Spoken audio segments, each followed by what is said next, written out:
Assalamualaikum warahmatullahi wabarakatuh.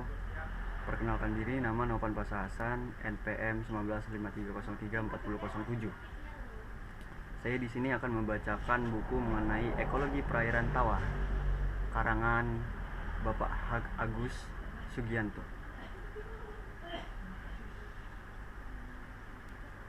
Pertama-tama saya akan membacakan pada bab pertama, yaitu pendahuluan. Menurut Ondara 1956, yang dimaksud dengan perairan tawar atau perairan darat adalah semua badan air di permukaan bumi arah ke dalam dari garis pasang surut terendah, baik berair tawar maupun payau. Perairan tawar terbagi atas perairan umum, tempat orang bebas melakukan penangkapan ikan atau juga memelihara ikan, dan perairan budidaya milik perorangan tempat memelihara ikan. Selanjutnya yaitu asal-usul terbentuknya danau. Danau dan kolam dapat terbentuk melalui berbagai proses alam. Menurut Reid dan Wood tahun 1976, ada 3 proses terbentuknya danau, yaitu proses tektonik. Dasar danau dapat terbentuk melalui kegiatan tektonik seperti pergerakan, pelipatan, dan terpatahnya mantel bumi. Danau yang terbentuk kemudian terisi dengan air, baik itu air hujan dan dari daerah aliran sungai atau das. Di sekitar membentuknya danau baru. Danau Reelfoot di Tennessee, Amerika Serikat, merupakan contoh danau yang terbentuk melalui proses ini, karena tanah di sekitarnya terangkat sekitar 10 meter. Yang kedua yaitu proses vulkanik. Kegiatan vulkanik dapat juga mengakibatkan terbentuknya danau. Danau Crater di Oregon, Amerika Serikat, adalah contoh danau yang terbentuk melalui proses ini. Danau Crater mempunyai sebuah kaldera yang terbentuk dari kegiatan vulkanik Gunung Mazama. Kedalaman danau ini sekitar 610 meter. Tidak ada sungai yang mengalir ke danau ini. Air yang terdapat di dalam danau ini berasal dari air hujan dan salju yang mencair. Ketiga itu proses glasial. Glasial adalah salah satu proses utama dalam pembentukan dasar danau. Terdapat 2 tipe glasial, yaitu valley atau alpine dan continental atau ice sheet. Contoh danau yang terbentuk melalui valley glasial adalah danau yang terdapat di Glacial National Park, Amerika Serikat. Sedangkan contoh danau yang terbentuk melalui proses continental glasial adalah danau-danau kecil di Kanada, Amerika Serikat, dan Alaska. Selanjutnya yaitu mengenai asal-usul terbentuknya sungai. Dasar sungai dapat terbentuk melalui proses vulkanik. Aliran lahar membentuk celah yang tidak beraturan yang merupakan asal terbentuknya dasar sungai. Proses glasial dapat juga menghasilkan celah dan lembah yang merupakan asal terbentuknya sungai. Celah-celah ini kemudian menjadi dalam dan lebar karena adanya proses erosi.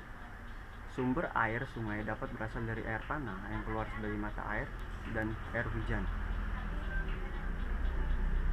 Menurut Reid dan Wood tahun 1976, terdapat 3 tipe sungai, yaitu yang pertama sungai permanen, sungai yang mendapat air berasal dari sumber mata air.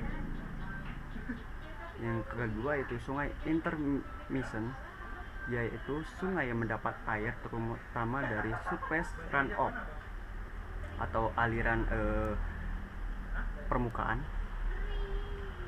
Yang ketiga yaitu sungai intrusive, yaitu sungai yang airnya mengalir di bawah permukaan atau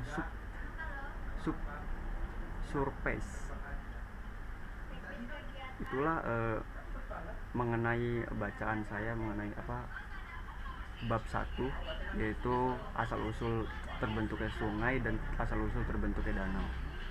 Kemudian yang dapat saya ambil dari kesimpulan pada bab ini yaitu pertama kita mengetahui bahwa perairan air tawar itu digolongkan terhadap perairan yang bersifat tidak asin atau perairan yang benar-benar itu adalah kadar keasinannya sangat kecil. Sebagai contoh yaitu adalah sungai dan danau. Selanjutnya hubungan ekologinya adalah di mana sungai dan danau tersebut terakumulasi terhadap makhluk hidup atau manusia. Bagaimanapun manusia pasti akan membutuhkan danau dan juga makhluk hidup seperti itu. Sebagai contoh di wilayah danau atau sungai itu banyak kegiatan ekonomi, yaitu seperti memancing ataupun tambak udang ataupun dan sebagainya. Itu adalah suatu ekologi atau sinkronisasi antara alam dan makhluk hidup. Sekian.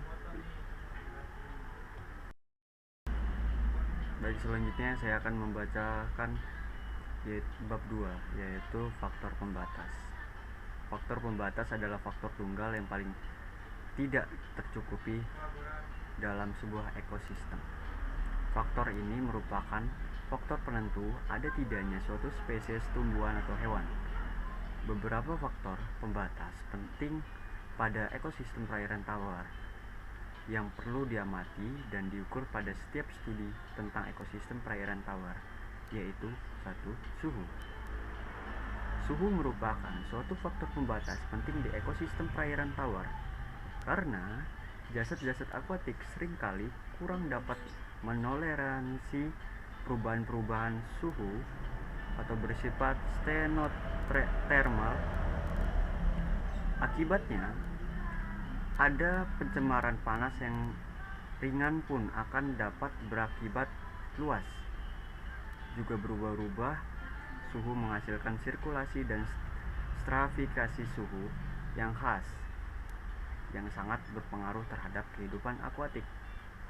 Kedua yaitu transparansi atau sifat tembus cahaya. Kekeruhan atau turbiditas air yang disebabkan oleh adanya partikel tanah liat atau lumpur seringkali merupakan faktor pembatas penting dalam ekosistem perairan. Penetrasi cahaya ke dalam perairan yang dihalangi oleh partikel-partikel tersuspensi ini dapat mengurangi tebalnya lapisan fotosintesis. Ketiga yaitu kadar gas-gas respirasi. Berlawanan dengan lingkungan hidup bahari atau laut, kadar oksigen O2 dan karbon dioksida CO2 sering merupakan faktor pembatas dalam lingkungan hidup perairan tawar. Hal ini disebabkan karena lingkungan hidup perairan tawar merupakan media yang mudah dan murah untuk sistem pembuangan limbah. Bila terjadi penurunan kadar oksigen dalam perairan, sebagai akibatnya adanya pencemaran, maka pada zona atau tempat dekomposisi bahan organik maksimum tidak ditemukan adanya ikan. Yang dapat bertahan hidup adalah organisme yang mampu mengambil oksigen dari udara seperti larva nyamuk. Baik, itulah mengenai bab 2 yaitu faktor pembatas, dan mengenai kesimpulannya adalah jadi faktor pembatas ini adalah faktor tunggal yang paling tidak tercukupi dalam sebuah ekosistem. Jadi bisa dibilang ini adalah faktor penghambat dalam sebuah ekosistem. Tadi sudah dijelaskan mengenai suhu, transparansi, kadar gas-gas respirasi dan kadar gas respirasi. Nah, jadi ketiga hal tersebut pada dasarnya itu akan mempengaruhi suatu ekosistem, baik itu ekosistem sungai ataupun ekosistem danau. Sebagai contohnya saja, transparansi itu adalah sifat tembus cahaya. Jika suatu cahaya tidak dapat menembus suatu perairan atau suatu permukaan air, maka tanaman yang hidup di dalam air itu kekurangan cahaya, maka berpengaruh terhadap fotosintesis.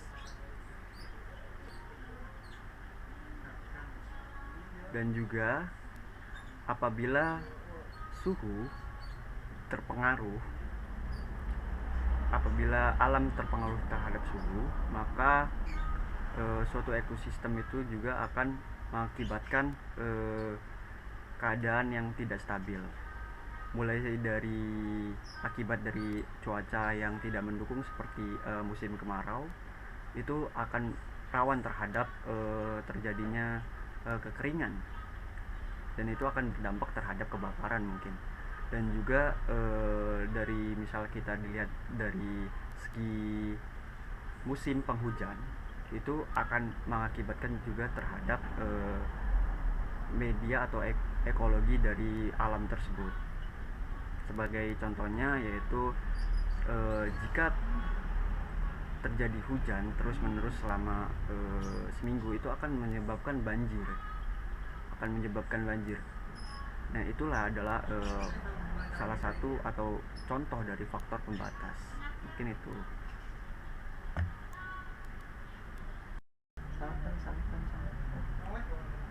Baik, saya akan melanjutkan ke bab selanjutnya, yaitu bab 3. Lingkungan hidup perairan tawar. Perairan menggenang. Hal penting yang perlu dipelajari dari perairan menggenang adalah adanya stratifikasi suhu. Stratifikasi suhu ini berpengaruh penting terhadap penyebaran organisme dan bahan kimia lain di dalam perairan. Bahwa pada musim panas, massa air yang terdapat di lapisan atas danau menjadi lebih panas dari massa air di lapisan dasar danau. Akibatnya, hanya lapisan air permukaan saja yang bergerak dan tidak tercampur dengan air yang lebih ringan dan berviskositas lebih besar di bawahnya. Dengan demikian, terciptalah suatu wilayah dengan gradien suhu yang tajam antara lapisan air permukaan dan lapisan air dasar yang dikenal dengan wilayah diskontinuitas atau metalimnion. Lapisan ini adalah lapisan air permukaan yang panas dan beredar dinamakan epilimnion, sedangkan lapisan air dasar yang dingin dan tidak beredar dinamakan hipolimnion. Pada musim panas, hipolimnion akan terjadi kekurangan oksigen karena perbekalan dari lapisan permukaan tidak diperoleh. Peristiwa ini dikenal dengan nama stagnasi musim panas. Pada musim gugur, dengan makin mendinginnya cuaca, suhu di epilimnion makin menurun dan akhirnya sama dengan suhu hipolimnion. Kemudian air seluruh danau mulai beredar dan bagian-bagian yang dalam dari danau mendapatkan lagi pembekalan oksigen. Peristiwa ini dikenal dengan nama pergolakan musim gugur atau fall overturn. Selanjutnya itu perairan mengalir. Pada umumnya terdapat 3 kondisi yang membedakan sungai dari kolam atau danau, yaitu pertama, di sungai arus merupakan faktor pembatas atau pengendali utama. Kedua, proses-proses pertukaran antara tanah dan air relatif lebih intensif di sungai yang mengakibatkan ekosistem sungai bersifat lebih terbuka dan metabolisme komunitasnya bersifat heterotrofik. Ketiga, tekanan oksigen di sungai seragam dan sedikit sekali atau sama sekali tidak didapat stratifikasi suhu atau kimia. Arus merupakan faktor paling utama yang pertama mengakibatkan perbedaan dalam kehidupan di kolam dan sungai. Dua, merupakan penyebab perbedaan-perbedaan fisik, kimia, dan biologi antara berbagai bagian sungai. Karena luas permukaan pembatas tanah air relatif lebih besar bila dibandingkan dengan luas habitat sungai, maka menyebabkan habitat-habitat lautik berasosiasi lebih erat dengan daratan yang mengelilinginya bila dibandingkan dengan habitat lentik. Kebanyakan sungai tergantung dari daratan sekitarnya dalam hal perbekalan energi. Odum pada 1971 memperkirakan bahwa sungai Thames yang sangat produktif dan padat dihuni oleh ikan dan moluska, separuh dari kebutuhan energinya diperoleh dari bahan-bahan organik yang berasal dari luar sungai. Dangkalnya air, luasnya permukaan air, dan air yang selalu bergerak mengakibatkan kandungan oksigen terlarut dalam air sungai sangat tinggi. Sekalipun tidak terdapat tumbuhan hijau dalam air, tetapi kondisi ini justru mengakibatkan rendahnya daya toleransi organisme sungai terhadap perubahan-perubahan kandungan oksigen dan terutama terhadap kandungan oksigen yang rendah. Karena hal ini, komunitas organisme sungai sangat peka dan mudah mengalami modifikasi bila terjadi pengurangan kandungan oksigen akibat terjadinya pencemaran bahan organik. Jadi kesimpulan dari bab 3 ini dapat kita peroleh bahwa lingkungan hidup perairan tawar itu bisa dibagi menjadi dua golongan besar, yaitu perairan menggenang, standing water, atau habitat lentik. Contoh dari perairan menggenang ini yaitu seperti danau, waduk, kolam, dan rawa. Artinya bahwa perairan menggenang ini adalah perairan yang tertutup. Perairan ini sangat tertutup dan sulit sekali terbuka. Dia adalah seperti perairan yang atau tampungan bisa dibilang. Yang kedua yaitu tampungan dari air. Yang kedua itu perairan mengalir atau running waters atau habitat lautik. Contoh dari perairan mengalir yaitu mata air, sungai, dan saluran-saluran air seperti selokan, kali atau sungai. Nah, itu adalah contoh dari perairan mengalir karena dia adalah perairan yang run off atau mengalir di atas permukaan. Mungkin itu kesimpulannya. Baik, selanjutnya saya akan membacakan mengenai bab 4, yaitu komunitas perairan tawar.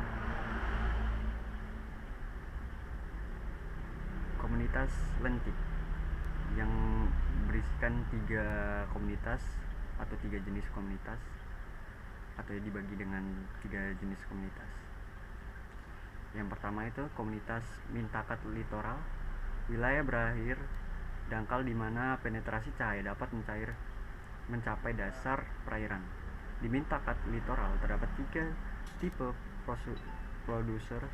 prosedur, yaitu tumbuhan bentik, neuston, anggota spermatofita, tumbuhan berbiji, dan fitoplankton.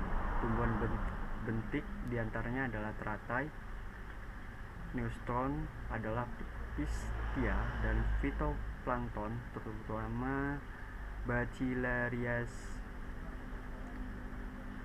Keanekaragaman organisme yang hidup di mintakat litoral lebih besar dari yang hidup di mintakat perairan lainnya. Plankton, nekton, dan neuston bisa dijumpai di mintakat ini. Anggota komunitas beston seperti larva merupakan salah satu konsep primer, tetapi makanannya utama adalah detritivore. Yang kedua yaitu komunitas mintakat limnetik, wilayah perairan yang terbuka dari permukaan air sampai kedalaman kompensasi atau kedalaman di mana nilai fotosintesis seimbang dengan respirasi. User utama merupakan fitoplankton yang terdiri dari flagellata hidup seperti Eulenidae, Vilvosidae. Zooplankton hanya terdiri dari beberapa spesies saja, mulai dari Copepoda Protifera, yaitu merupakan jenis zooplankton yang paling penting, dan spesies yang didapatkan umumnya berbeda dengan hidup di Mintakat litoral. Kedua itu komunitas Mintakat profundal, dasar perairan dan lapisan air di atas yang tidak mendapat penetrasi cahaya matahari yang efektif. Sering wilayah yang tidak didapatkan di kolam. Gelapnya Mintakat profundal mengakibatkan sumber makanan para penghuni Mintakat ini tergantung dari Mintakat limnetik dan litoral. Keanekaragaman organisme wilayah profundal tidak tinggi, namun tidak berarti organisme tersebut tidak penting artinya. Bagian terbesar komunitas profundal adalah bakteri yang fungsi yang paling utama menghuni perbatasan antara lumpur dan air, di mana bertumpuk bahan organik serta beberapa jenis betos seperti larva Chironomus annelida dan kerang kecil famili Sphaeridae. Yang selanjutnya yaitu komunitas lotik. Berdasarkan ukuran lebarnya, sungai dikelompokkan menjadi 3, yaitu yang pertama hulu sungai berukuran sempit, orde 1 sampai 3. Yang kedua itu sungai berukuran sedang, orde 4 sampai 6. Dan ketiga yaitu sungai berukuran lebar, orde 6 ke atas atau lebih dari 6. Sumber bahan organik hulu sungai sangat dipengaruhi oleh vegetasi Ripariaceae, vegetasi yang tumbuh di sepanjang sungai. Vegetasi ini banyak menyokong sejumlah detritus. Pada sungai-sungai berukuran sedang, masukkan bahan organik yang diperoleh dari daratan sedikit. Bahan organik di sini berasal dari produksi primer alga dan tumbuhan air berakar. Adaptasi morfologi dan tingkah laku invertebrata air memperlihatkan pergantian dalam jenis dan lokasi sumber daya makanan dengan ukuran sungai-sungai. Dominasi relatif dalam biomasa dalam kelompok fungsional yang umum seperti shredder, kolektor, scraper, dan predator. Shredder mengkonsumsi chorse berupa serangga, daun, dan mikroorganisme yang melekat di CPOM.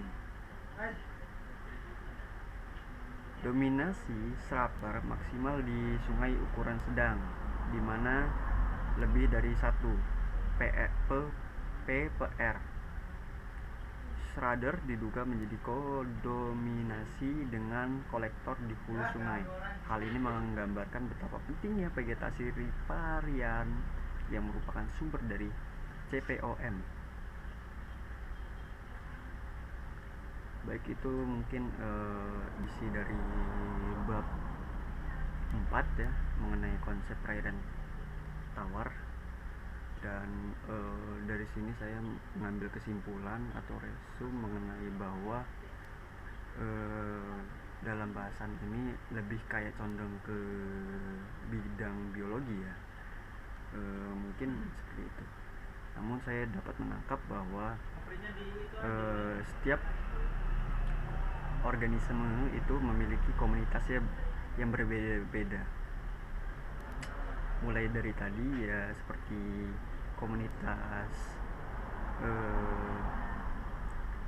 komunitas lentik dan komunitas lotik.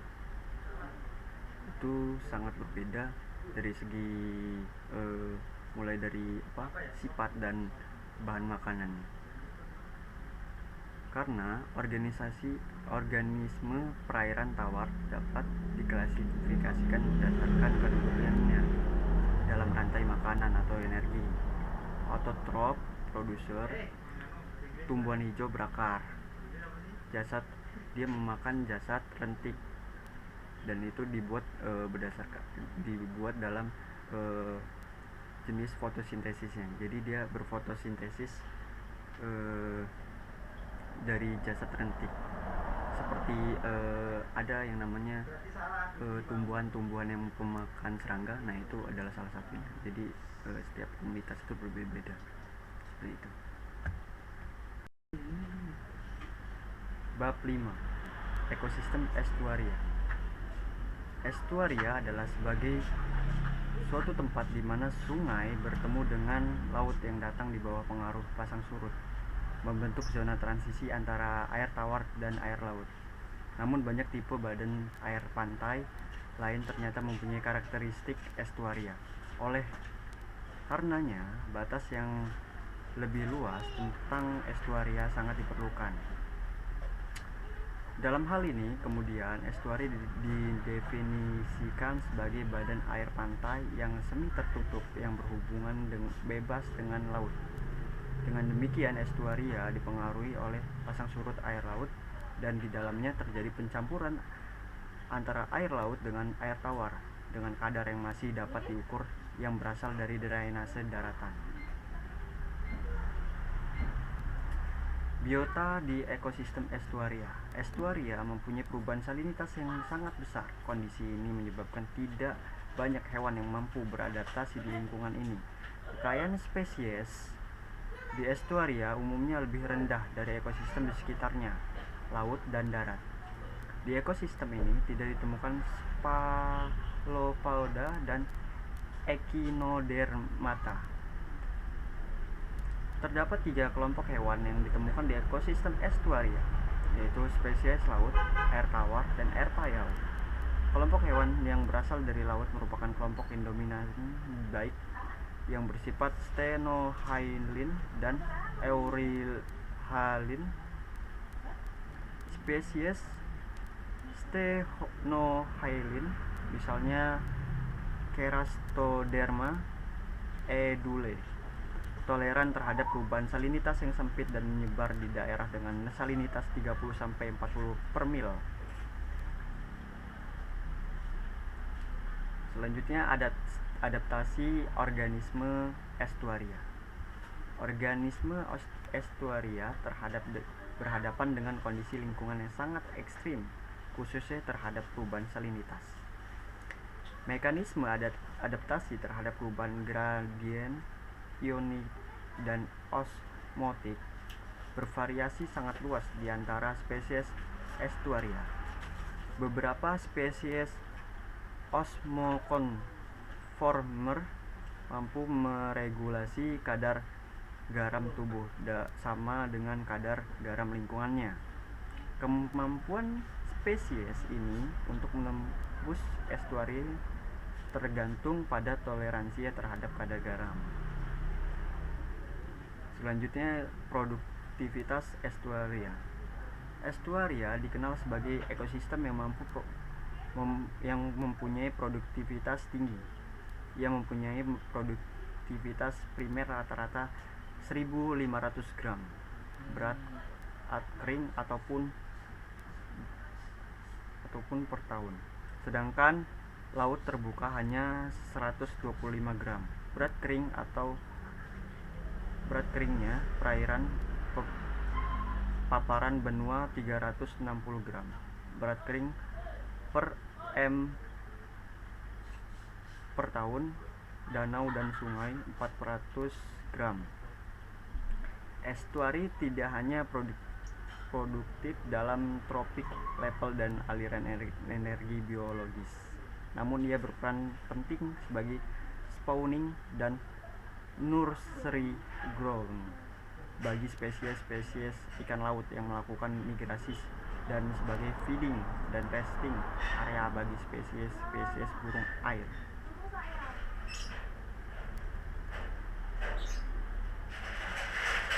Selanjutnya itu perangkap nutrien. Kandungan bahan organik dan nutrien perairan estuaria jauh lebih kaya daripada lahan di sekitarnya, yaitu mampu maupun laut yang membatasinya, atau di sekitarnya maupun laut yang membatasinya. Hal ini karena estuaria mampu bertindak sebagai perangkap nutrien atau menenggelamkan, sehingga menyebabkan elemen-elemen penting yang diperlukan bagi produser primer tersedia dalam jumlah banyak dan terus-menerus. Ini menurut Knoop dan Miyabara tahun 1984.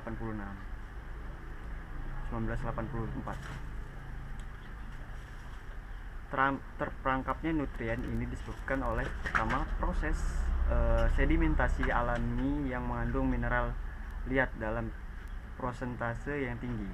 Kedua, proses biodeposisi di mana hewan filter feeder merupakan sejumlah besar bahan tersuspensi menjadi feces atau pseudofeces yang bersatu dalam sedimen. Ketiga, melalui suatu kombinasi antara pasang surut secara horizontal dan aliran massa air dengan salinitas yang berbeda.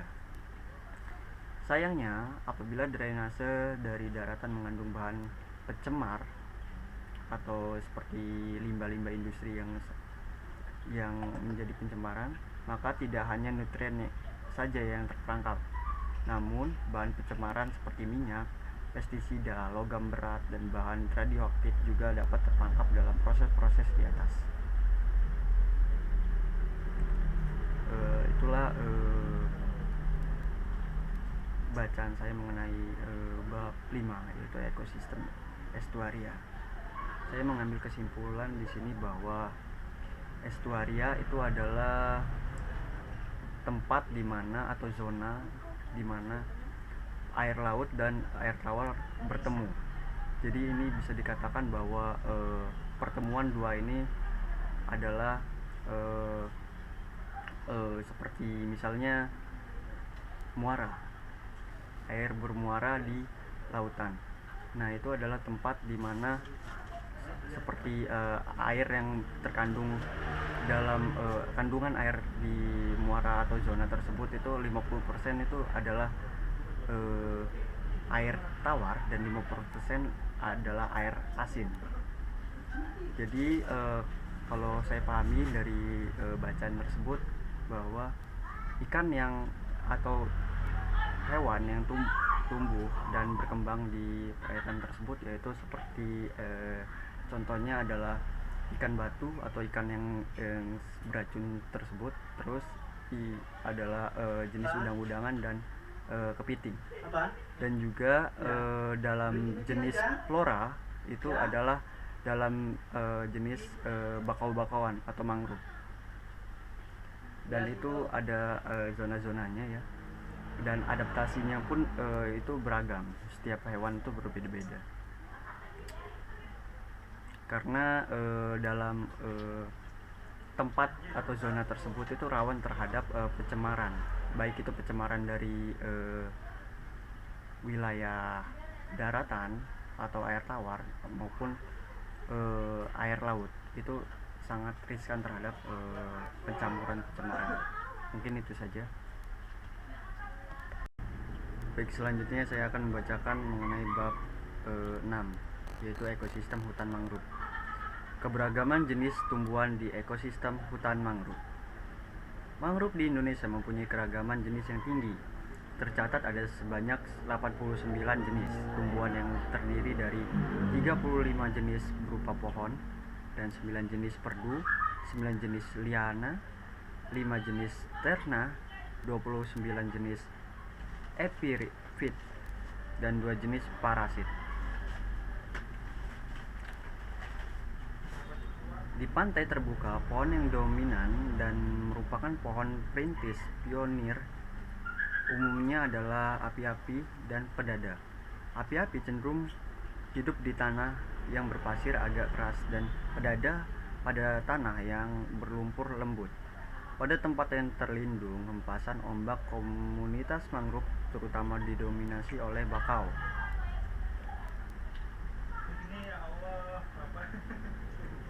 Selanjutnya yaitu mengenai penyebaran geografis hutan mangrove di dunia. Hutan mangrove tersebar di daerah tropis dan subtropis yang dipengaruhi oleh MHT (Mean High Tide Level) dan EHWS (Extreme High Water Spring), baik di daerah estuaria atau di pantai yang terlindungi oleh pulau atau offshore lepas pantai dan terumbu karang. Hutan mangrove dapat dijumpai di timur Afrika, India, Indonesia, dan Asia Tenggara, serta Australia atau Queensland. Struktur komunitas hutan mangrove umumnya didominasi oleh pohon mangrove yang jenisnya sangat bervariasi dari suatu tempat dengan tempat lainnya. Rhizopora dan Avicennia dapat tumbuh mencapai ketinggian 30-40 meter. Sementara Seripiop biasanya hanya memiliki ketinggian antara 1-6 meter. Selanjutnya yaitu mengenai adaptasi mangrove. Mangrove memperlihatkan adaptasi struktural dan fisiologis terhadap lingkungan hidupnya. Mangrove hidup di daerah yang memiliki perubahan salinitas yang cukup tajam berdasarkan lumpur dan dipengaruhi oleh ombak yang relatif kecil. Oleh karena itu, mangrove harus beradaptasi terhadap adanya tekanan salinitas tanah berlumpur yang tergenang air dan sedimentasi yang anoksis atau tidak mengandung oksigen.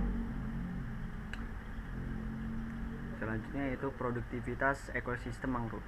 Produksi bersin ekosistem mangrove antara 350-500 gram. Nilai tersebut lebih besar produksi dari fitoplankton. Sekitar 5% produksi daun Rhizopora dimakan oleh grazer atau produksi sekunder, dan 95% masuk ke perairan sekitarnya sebagai debris atau sampah. Sekitar 40 spesies hewan termasuk ikan, krustacea, polychaeta, dan larva insek termasuk pada detritus yang berasal dari tumbuhan ini. Dengan demikian, detritus daun mangrove merupakan sumber utama makanan dan energi ekosistem ini. Jaring makanan di ekosistem mangrove telah banyak dipelajari, baik itu mungkin bacaan dari mengenai bab 6. Jadi kesimpulan dari bab 6 ini yang merupakan ekosistem mangrove atau ekosistem hutan mangrove atau hutan bakau atau hutan payau merupakan tipe hutan khas yang terdapat di sepanjang pantai dan muara sungai yang dipengaruhi oleh pasang surut air laut. Mangrove tumbuh pada pantai-pantai yang terlindungi atau pantai-pantai yang datar, biasanya di tempat yang tidak ada muara sungainya. Hutan mangrove tumbuh agak tipis, namun di tempat yang ada muara sungai besar dan delta, airnya banyak mengandung lumpur dan pasir. Mangrove tumbuh meluas. Luas hutan mangrove di seluruh Indonesia diperkirakan sekitar 4,25 juta hektar atau 3,98% dari seluruh luas hutan Indonesia menurut NONCI tahun 1987. Area hutan mangrove yang meluas antara lain terdapat di pesisir timur Sumatera, pesisir Kalimantan, dan pesisir selatan Papua. Hutan mangrove di Jawa telah banyak mengalami kerusakan atau bahkan telah hilang sama sekali akibat ulah manusia. Mungkin itu saja kesimpulan dari bab 6. Udah. Baik, selanjutnya saya akan membacakan mengenai bab 7, yaitu pencemaran di ekosistem perairan tawar. Pertama yaitu definisi pencemaran air. Menurut Miller tahun 1984, pencemaran air terjadi bila ada suatu bahan atau keadaan, misalnya panas, yang dapat menyebabkan terjadi penurunan kualitas badan air sampai suatu tingkat tertentu sehingga tidak memenuhi baku mutu atau tidak dapat digunakan untuk keperluan tertentu. Jadi pencemaran air tidak hanya bergantung kepada wujud dari bahan pencemaran, namun juga tergantung kepada tujuan penggunaan air tersebut. Sebagai contoh, air yang layak bagi keperluan pertanian belum tentu layak bagi bahan baku air minum. Air yang tercemar untuk diminum mungkin masih layak untuk keperluan industri. Air yang tercemar untuk keperluan berenang mungkin tidak tercemar untuk keperluan perilaku atau perikanan maksudnya. Walaupun para ahli telah mengembangkan berbagai alat ukur yang canggih, namun menentukan kualitas air dari suatu perairan merupakan pekerjaan yang sulit. Di dalam perairan terdapat begitu banyak bahan kimia yang dapat saling mempengaruhi dan saling berinteraksi, dan umumnya bahan kimia tersebut terdapat konsentrasi yang sangat rendah. Selanjutnya itu bahan pencemar air utama. Bahan pencemar di perairan dapat dikelompokkan ke dalam beberapa kelompok berikut. Limbah yang membutuhkan atau mengkonsumsi oksigen, misalnya limbah domestik, kotoran hewan, dan berbagai limbah industri. Kedua, agen penyebab penyakit, bakteri, parasit, dan virus. Tiga, bahan kimia anorganik dan mineral, asam, garam, dan logam toksik.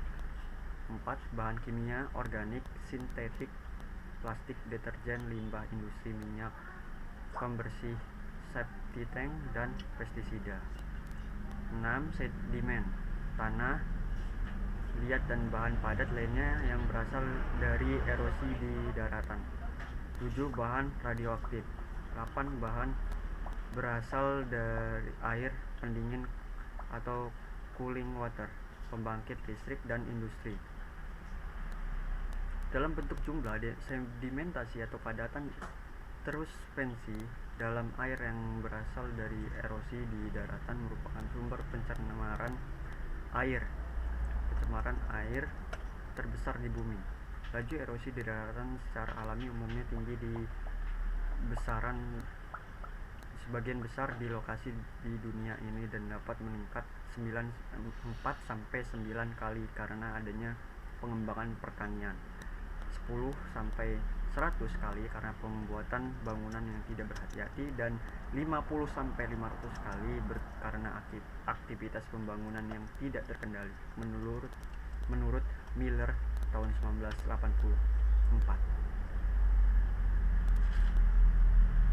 Selanjutnya itu sumber pencemaran air.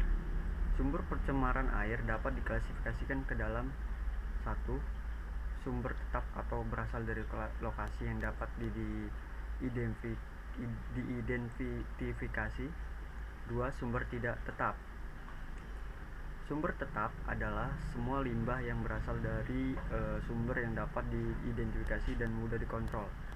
Bahan pencemar yang termasuk ke dalam sumber tetap diantaranya adalah: 1. Yang berasal dari tempat treatment limbah.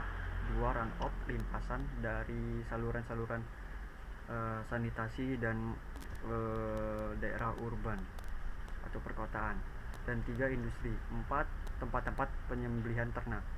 Sumber tidak meliputi limbah yang berasal dari runoff di daratan, dari atmosfer, dan sumber yang sukar diidentifikasi dan sukar dikontrol. Bahan-bahan pencemaran meliputi runoff, sedimentasi di daratan baik akibat ulah manusia maupun secara alami. 2. Runoff akibat bahan-bahan kimia seperti pupuk, pestisida, dan lain daerah pertanian. Selanjutnya itu klasifikasi pengaruh pencemaran air. Pencemaran air dan bentuk aktivitas lain yang dapat menyebabkan stres atau tekanan lingkungan dapat memberi pengaruh yang berbahaya pada individu, populasi, komunitas, dan ekosistem. Terdapat 6 tingkatan pengaruh pencemaran air sesuai dengan tingkat bahaya yang ditimbulkan. 1. Yaitu kelas 1, gangguan estetika, bau, rasa, dan pemandangan. 2. Kelas 2 yaitu gangguan atau kerusakan terhadap harta benda. 3. yaitu kelas 3 gangguan terhadap kehidupan hewan dan tumbuhan. 4 yaitu kelas 4 gangguan terhadap kesehatan manusia. Dan 5 kelas 5 gangguan pada sistem reproduksi dan genetik manusia. Dan 6 kelas 6 kerusakan ekosistem utama. Permasalahan utama pencemaran air di negara sedang berkembang adalah terkontaminasinya air minum oleh bakteri dan virus yang dapat menyebabkan sakit dan bahkan kematian. Selanjutnya itu pencemaran pada ekosistem sungai, danau, dan air tanah. Ekosistem perairan tanah tawar dapat diklasifikasikan ke dalam sistem lotik atau mengalir, misalnya sungai dan saluran air, dan letik atau menggenang, misalnya kolam dan danau. Selanjutnya itu adalah karakteristik sungai dan pencemaran. Karena airnya mengalir, kebanyakan sungai dapat dengan cepat memurnikan atau mempurifikasi bahan-bahan pencemaran yang masuk ke dalamnya, khususnya limbah yang membutuhkan oksigen dan limbah panas. Selanjutnya itu adalah karakteristik danau dan pencemaran. Karena kecepatan aliran airnya rendah, maka waktu pergantian air di danau dapat mencapai 1 sampai 100 tahun. 100 tahun. Sementara waktu pergantian air di sungai hanya 12 sampai 20 hari. Danau memiliki 3 zona yang berbeda. 1 zona litoral dekat pantai di mana tumbuhan berakar dapat dijumpai. 2 zona limnetik atau lapisan permukaan perairan terbuka. Sinar matahari mampu menembus zona ini dan didominasi oleh fitoplankton dan ikan yang berenang bebas. Dan 3 zona profundal, zona perairan dalam yang tidak dapat ditembus sinar matahari dan dihuni oleh organisme yang membuat liang di dasar perairan. Selanjutnya adalah pencemaran panas di sungai dan danau. Sejauh ini diperkirakan sejumlah besar air panas telah dibuang oleh industri atau cooling water industry dan pembangkit tenaga listrik ke dalam ekosistem perairan. Di Amerika Serikat, kira-kira 75% industrinya menggunakan air, dan 38%-nya dari semua air yang diperlukan digunakan untuk mendinginkan pembangkit tenaga listrik. Di Inggris, setiap tahunnya dibuang air panas sebesar 59,5 meter kubik ke sungai Wales, menurut Mosen tahun 1981. Selanjutnya itu pencemaran air tanah. Air tanah merupakan sumber utama air minum dan irigasi. Di Eropa, sekitar 75% sumber air minum berasal dari air tanah. Di US 51%, di Asia 32%, dan di Amerika Selatan 29%. Sebagai sumber air minum dan irigasi, umumnya air tanah diambil dengan cara memompa dari akuifernya. Baik, itu adalah merupakan bacaan yang dari bab 7 mengenai pencemaran di ekosistem perairan tawar. Dari sini saya dapat menyimpulkan bahwa pencemaran di ekosistem perairan tawar ini sangat banyak jenisnya, dan akibatnya pun lebih dominan terhadap pengrusakan ekosistem dalam jangka luas ataupun jangka dekat. Karena pada dasarnya ini semua bisa digolongkan pada keserakahan manusia dalam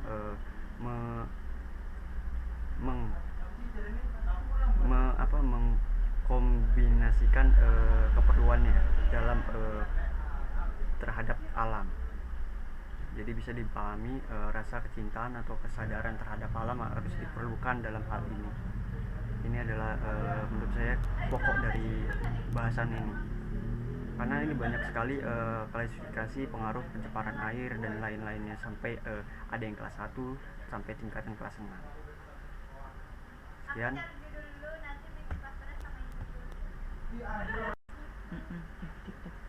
Baik, selanjutnya adalah bab terakhir, yaitu bab 8 mengenai modifikasi habitat di ekosistem perairan tawar. Pertama itu mengenai pengaruh pada iklim dan seismik. Kegiatan menghalangi aliran sungai dan pembuatan dam dapat merubah ekosistem. yang pasti akan terjadi perubahan ekosistem perairan mengalir menjadi ekosistem perairan tergenang. Pembuatan waduk pada skala besar diketahui juga dapat merubah iklim mikro. Srinivyasan 1984 melaporkan bahwa proyek pembangkit tenaga listrik air di Sungai Obe, Siberia dapat menunda datangnya awal musim semi. Selain itu, pembuat waduk khususnya yang berukuran besar dengan kedalaman lebih dari 100 meter dapat menyebabkan gangguan seismik berupa gempa kecil. Pada November 1981 tercatat telah terjadi gempa dengan kekuatan 6 skala Richter di sekitar bendungan Aswan, Afrika. Srinivasana 1984.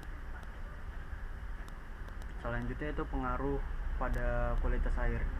Waduk berperan sebagai perangkat lumpur.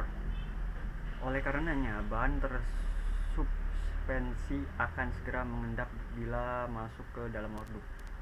Hal ini akan meningkatkan kecerahan air, sehingga juga dapat meningkatkan produksi primer.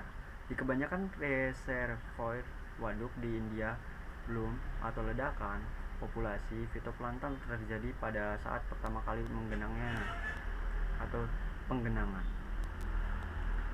Menurut Buster 1977, penggenangan dapat memperbaiki kualitas air untuk keperluan domestik maupun industri, mengurai jumlah bakteri, menurunkan warna, dan meningkatkan kadar oksigen. Pada umumnya, temperatur air meningkat pada perairan yang tergenang dibandingkan dengan yang ada di sungai, perairan mengalir. Bahkan suhu air dasar waduk lebih tinggi daripada suhu sungai. Pada waduk yang dalam, umumnya terjadi stratifikasi suhu, sedangkan pada waduk yang kurang dalam, stratifikasi suhu dapat terjadi pada kasus-kasus tertentu. Selanjutnya itu pengaruh pada biologi dan perikanan.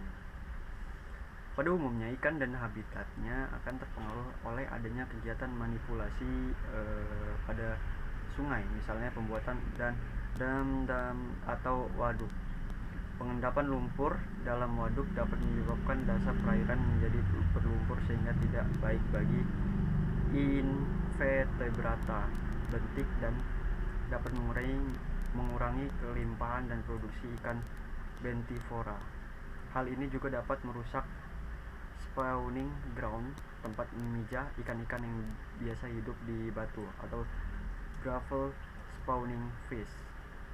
Di waduk Senli, India Selatan, ikan dominan jenis Utis dubis atau gravel spawning fish secara nyata berkurang populasinya.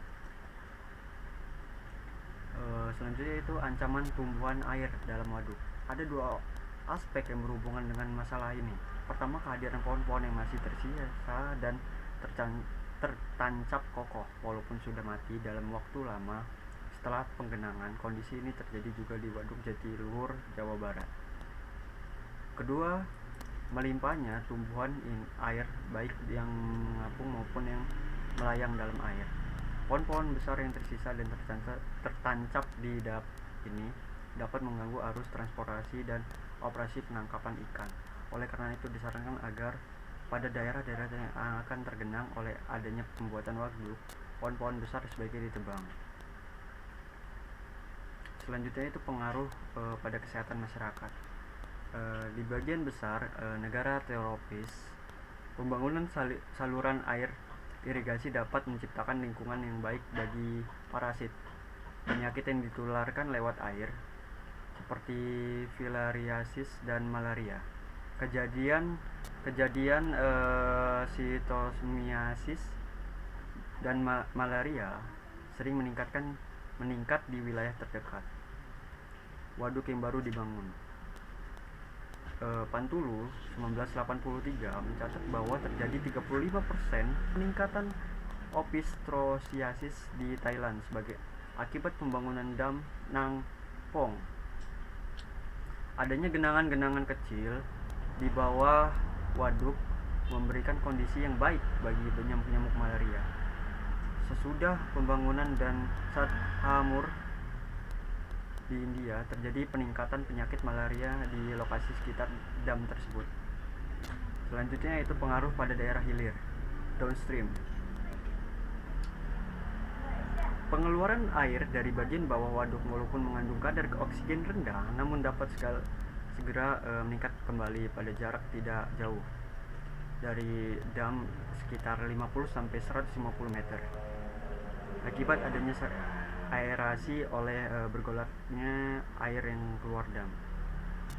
Akumulasi besi dan mangan di dasar waduk dapat meningkat kadar bahan tersebut di daerah hilir bila mengeluarkan air dilakukan dari bawah.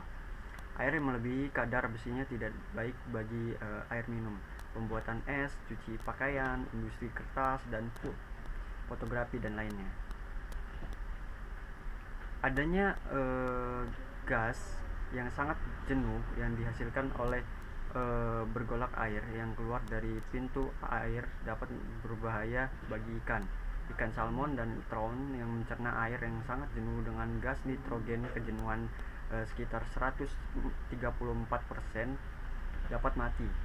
Selain itu, pada kejenuhan 18%, gas nitrogen dapat menimbulkan penyakit baik pada ikan Anadromous maupun Catadromous. Dilaporkan pula bahwa air yang jenuh dengan oksigen dapat membunuh larva ikan. Baxter 1977.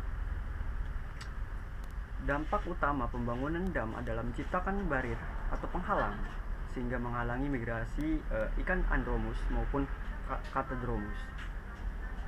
Pembuatan dam juga akan mengurangi suplai air yang masuk ke laut sehingga mengurangi lumpur dan nutrien air pasang maupun masuk jauh ke hulu sungai dan menyebabkan intrusi laut.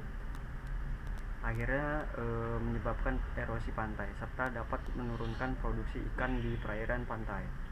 Sebagai contoh, akibat dibendungnya sungai Nil dengan bendungan Aswan menyebabkan menurunkan produksi ikan sarden di Laut Tengah secara drastis pada tahun 1962.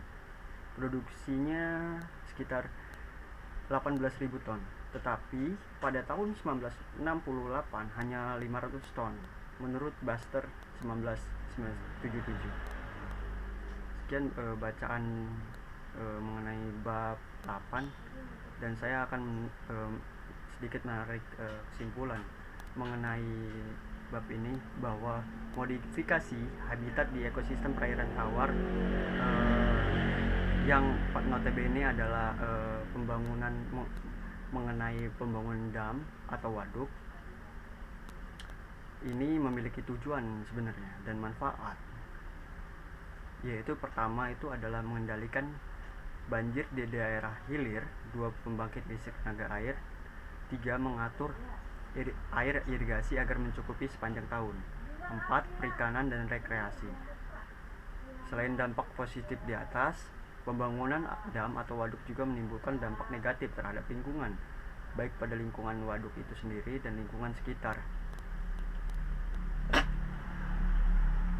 Jadi bisa dipahami bahwa dalam pembangunan waduk ini sendiri ada 2 dampak, yaitu positif dan negatif. Positif dan negatif ini sungguh harus diperhatikan sebelum memodifikasi, karena pada dasarnya alam itu harus dibentuk dengan proses yang memikirkan kelangsungan dari tempat itu sendiri. Jadi mulai dari dampak lingkungan, sosial ekonomi itu harus diperhatikan, karena bukan hanya yang berdampak terhadap lingkungan, tapi juga berdampak terhadap manusia dari segi penyakit yang telah dijelaskan sebelumnya itu karena di suatu daerah itu tidak waduknya tidak teraliri dengan lancar, maka terjadi suatu pemadatan sehingga tumbuhlah jentik-jentik nyamuk dari jentik-jentik nyamuk malaria, menyebabkan ribuan penyakit di daerah tersebut. Jadi semua itu ada positif negatif tergantung kita yang melakukannya. Akhir kata saya tutup ya. Terima kasih telah menonton dan mohon maaf apabila ada salah kata. Wabillahi taufiq wal hidayah. Wassalamualaikum warahmatullahi wabarakatuh. Terima kasih.